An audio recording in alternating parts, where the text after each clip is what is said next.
Welcome to Naskar academy YouTube channel. দীর্ঘ প্রতীক্ষার পর সুপ্রিয় উচ্চ মাধ্যমিক পাস ছাত্রছাত্রীরা এই 2024 সালে স্কুলের গণ্ডি অতিক্রম করে অবশেষে কলেজে পদার্পণ করতে চলেছ। তোমরা একটা নতুন জীবনে প্রবেশ করতে চলেছ, যেখানে রয়েছে কিন্তু অবাধ স্বাধীনতা।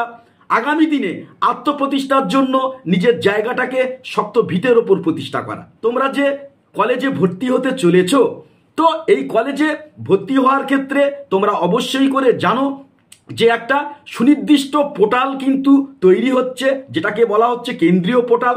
এই কেন্দ্রীয় পোর্টালের মাধ্যমে তোমরা একটি পোর্টালে তোমরা প্রবেশ করে সেখানে একটি মাত্র ফর্ম ফিল আপ করবে।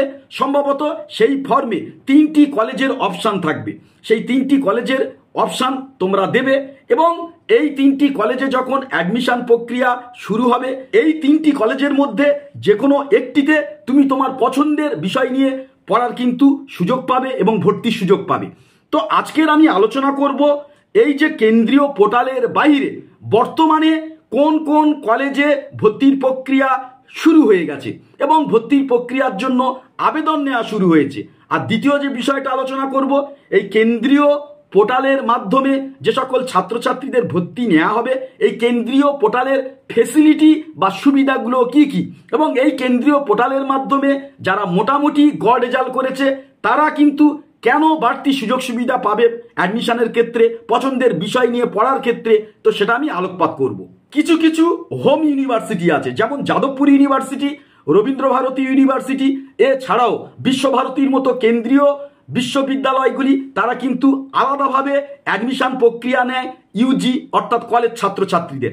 এছাড়াও পশ্চিমবঙ্গের কিছু অটোনমাস কলেজ আছে, স্বশাসিত কলেজ আছে, তারা কিন্তু এই কেন্দ্রীয় পোর্টালের মধ্যে অন্তর্ভুক্ত নয়। তারা কিন্তু এই কেন্দ্রীয় পোর্টালের বাইরে আলাদাভাবে তারা কিন্তু অ্যাডমিশন নেওয়া শুরু করেছে। তো এই মুহূর্তে দাঁড়িয়ে কেন্দ্রীয় পোর্টালের বাইরে যে সকল অটোনমাস কলেজগুলিতে ভর্তির প্রক্রিয়া শুরু হয়ে গেছে, যদি তোমাদের মধ্যে কেউ এই সকল কলেজগুলিতে ভর্তি হতে চাও, ইমিডিয়েটলি কিন্তু তোমরা আবেদন প্রক্রিয়া শুরু করে দাও। তো সেই কলেজগুলির নাম এখানে উল্লেখ করছি: Scottish church college 1, 2 saint Paul's college, 3 women's Christian college, 4 Serampore college, 5 saint Xavier's college, 6 Shri Shikshayatan, 7 Bhowanipur education society, 8 Belur Vidyamandir, 9 Narendrapur Ramakrishna mission আবাসিক।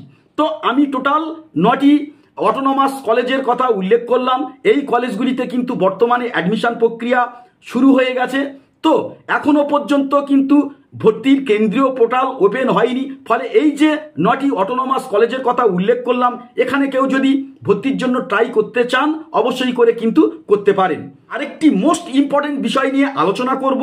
বর্তমানে যে কেন্দ্রীয় পোর্টালের মাধ্যমে কলেজ ছাত্রছাত্রীদের ভর্তির প্রক্রিয়া শুরু হবে, এই পোর্টালের কি কি ফেসিলিটি আছে, আর আরেকটি উল্লেখযোগ্য দিক হচ্ছে যে এই পোর্টালের মাধ্যমে যারা ভর্তির প্রক্রিয়া সেরে রাখবে, তো সেক্ষেত্রে আমরা দেখব যে সাধারণ মানের ছাত্রছাত্রী বা অপেক্ষাকৃত মোটামুটি রেজাল্ট করেছে, তারা কিন্তু এই পোর্টালের সৌজন্যে ভালো বিষয় নিয়ে, পছন্দের বিষয় নিয়ে ভর্তির সুযোগ পাবে। প্রথমত, কেন্দ্রীয় পোর্টালের বাইরে বর্তমানে যে বিখ্যাত অটোনমাস কলেজগুলিতে ভর্তির প্রক্রিয়া শুরু হয়েছে, তো ভালো মাপের ছাত্রছাত্রী যারা চূড়ান্ত রেজাল্ট করেছে, 80%, 70%, 90% রেজাল্ট করেছে, সেই সকল ছাত্রছাত্রীরা এই অটোনমাস কলেজগুলিতে কিন্তু ভর্তির প্রথম স্টেপ নেবে। তো সেই সকল কলেজগুলিতে যদি তারা ভর্তি হয়ে যায়, তারা কিন্তু আর এই যে অভিন্ন পোর্টালে এসে তারা কিন্তু নতুন কোনো কলেজে ভর্তির জন্য পুনরায় কিন্তু তারা ট্রাই করবে না। ফলে মধ্যম মানের ছাত্রছাত্রীদের কাছে কিন্তু প্রতিযোগিতাটা অনেকটা কিন্তু কমে গেল। এছাড়াও এই যে কেন্দ্রীয় পোর্টালে যখন কোনো ছাত্র ভর্তির জন্য আবেদন করবে, তখন কিন্তু ছাত্রটি 3টি কলেজের বেশি মেনশন করতে পারবে না, 3টি কলেজকে চুজ করতে হবে। তাহলে সেক্ষেত্রে তোমরা বুঝতে পারছো যে এই পোর্টাল লঞ্চ হওয়ার কারণে বা লঞ্চ যদি হয়, তাহলে একটি ছাত্র অজস্র কলেজে যেমন আবেদন করতে পারবে না, অজস্র বিষয় নিয়ে একাধিক কলেজে যেমন আবেদন করতে পারবে না, তার ফলে কি হবে, প্রতিযোগিতার বহরটা কিন্তু অনেকটা কমে যাবে। এর ফলে মধ্যম মানের ছাত্রছাত্রী তারা কিন্তু অনায়াসে, এবং যারা একটু ভালো রেজাল্ট করেছে অবশ্যই করে তারাও অনায়াসে কিন্তু তারা নিজেদের পছন্দের বিষয় নিয়ে পছন্দের কলেজে কিন্তু ভর্তি হওয়ার সুযোগ পাচ্ছে। এছাড়াও আরও একটা দিক, ইতিপূর্বে আমরা দেখেছি যে একটি ছাত্র পাশ করার পর একাধিক ভালো কলেজে ট্রাই করতে শুরু করে, ফলে বিভিন্ন কলেজের ফর্ম তোলা, ফর্ম ফিল আপ করে জমা দেওয়া একটা হয়রানির বিষয়। আবার বিভিন্ন কলেজের ভর্তির টাকার পরিমাণটা বিভিন্ন রকম হয়ে থাকে, এজন্য করে ছাত্রছাত্রীদের হয়রানির শিকার হতে হয়। অবশেষে এই 2024 সালে কেন্দ্রীয় পোর্টালের মাধ্যমে যে কলেজের ভর্তি প্রক্রিয়া, সেটা কিন্তু বাস্তবে রূপ পেতে চলেছে।